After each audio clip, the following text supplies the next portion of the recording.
OG UPSC মাঝপথে ছাড়লেও এবার বাবার স্বপ্ন পূরণের পথে। সিরিয়ালের প্রথম এপিসোড থেকেই আমরা বুঝেছিলাম উজি একদিন পুলিশ অফিসার বা আইএএস হবে। যদিও সেই প্রথম এপিসোডে পরীক্ষার হল থেকে তাকে ডেকে বের করে আনার দৃশ্যটা ছিল একেবারেই হাস্যকর। তারপর দিদি নিশাকে পুলিশের হাত থেকে বাঁচানো, সেই মুহূর্তটাই গল্পের মোড় ঘুরিয়ে দিয়েছিল। কিন্তু আজকের প্রোমোতে দেখা গেল নিশা জেল থেকে পালিয়ে গেছে এবং ধমকি চিঠি লিখে নতুন বিপদ ডেকে এনেছে।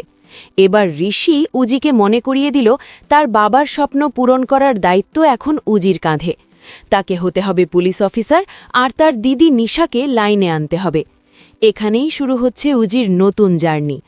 দর্শকরা শ্বাসরুদ্ধ হয়ে অপেক্ষা করছে রাইটার ডিরেক্টর এই যাত্রাকে কিভাবে তুলে ধরবেন। অডিয়েন্স হোক, আপনার কি মনে হয় উজি সত্যি পুলিশ অফিসার হয়ে তার বাবার স্বপ্ন পূরণ করতে পারবে? নিশাকে থামাতে গিয়ে উজি কি আরও বড় বিপদে পড়বে?